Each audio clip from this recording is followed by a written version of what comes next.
Think about the last time you were somewhere truly crowded. A concert, a mall during the holidays, a packed subway car at rush hour. And notice not whether you enjoyed it, but what happened in your body. Because for some people, a crowd isn't just loud or inconvenient. It's a specific kind of overwhelming that nobody ever quite explains in a way that makes sense. And the people who feel it most are almost never the people society assumes they are. Picture, standing in the middle of a crowd. The noise arrives from every direction simultaneously. A stranger's shoulder against yours. The smell. The movement. 100 small unpredictabilities happening all at once. Anyone could do anything. The density is total, and there is nowhere to step that belongs to you. Most people filter most of this out. Background noise becomes background noise. The crowd becomes texture rather than content. But some people can't filter it. Not because they're broken, because their nervous system was built to catch everything. Psychologist Elaine Aron spent decades studying what she identified as sensory processing sensitivity, a trait found in roughly 15 to 20% of the population that has nothing to do with weakness or pathology, and everything to do with depth of processing. People with this trait don't experience a crowd the way most people do. The sounds arrive sharper. The visual density is higher. The emotional signals from the people around them, the tension in a stranger's jaw, the anxiety radiating from the person next to them in line register as clearly as if they'd been spoken aloud. The crowd doesn't just tire these people, it floods the system. It overwhelms a processor that was designed to run deep, not fast. This gets confused with introversion constantly, and the confusion matters. Introversion is a preference, a desire for less social stimulation. Sensory processing sensitivity is a neurological reality, a nervous system that takes in more data per moment than most. You can be extroverted and deeply sensitive. You can love people, thrive in conversation, come alive in intimate gatherings, and still find a crowd genuinely unbearable. The two are not the same thing. Psychologists call the underlying principle optimal arousal theory. Every nervous system has a threshold, a point where stimulation tips from energizing to overwhelming. For some people, that threshold is generous. The noise, the movement, the chaos, it all feels alive.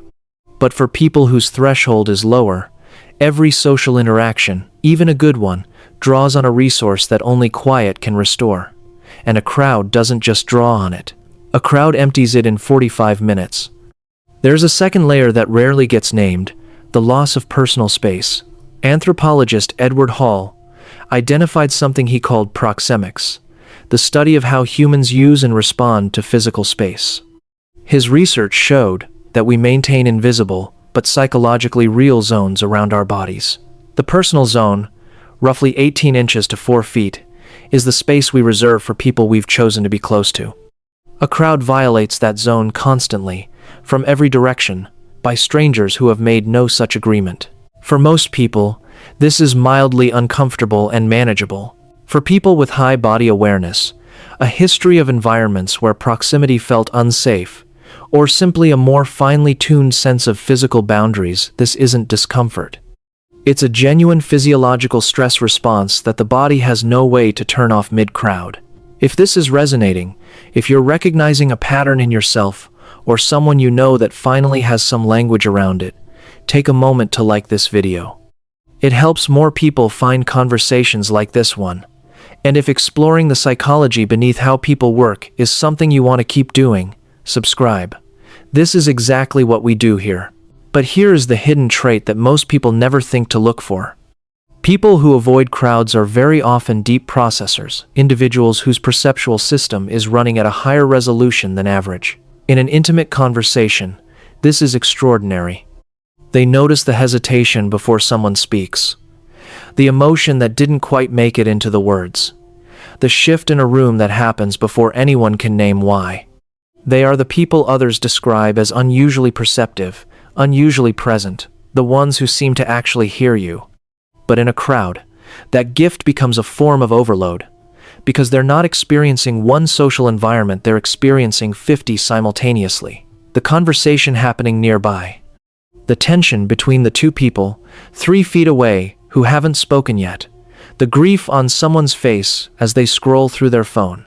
The nervous energy that moves through a packed venue is something physical. They absorb all of it.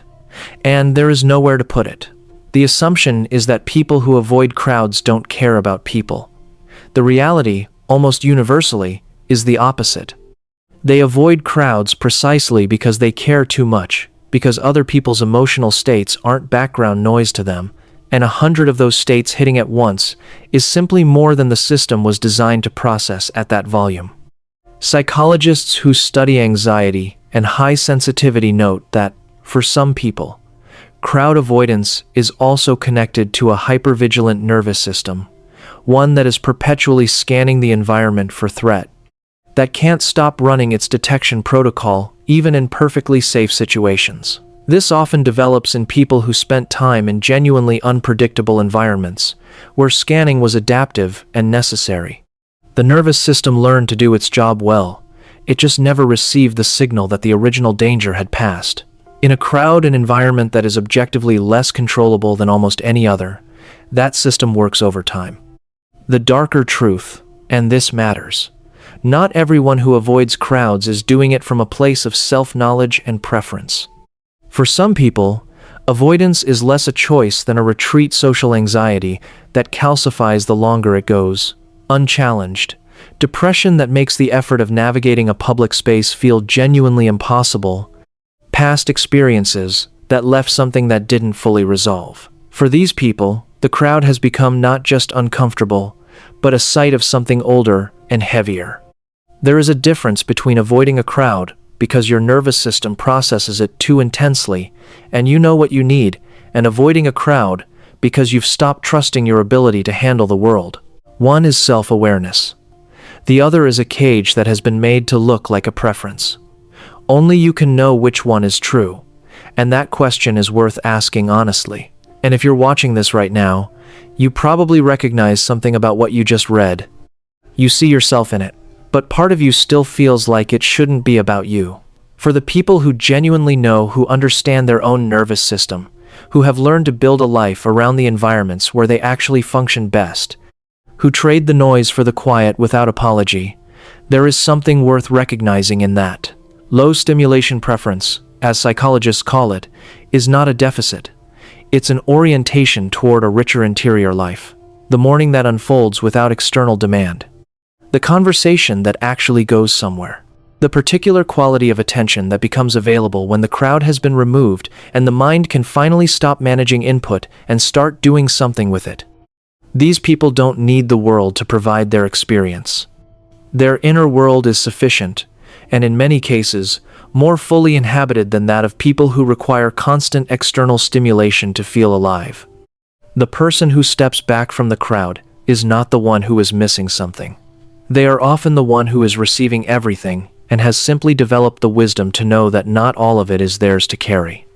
Depth over noise, presence over performance. One deliberately chose a quiet room over 100 loud ones they never asked to be in. What's the environment where you feel most genuinely like yourself? And when did you stop apologizing for needing it? Leave it in the comments. You might find that more people share that answer than you'd expect. Thank you for watching.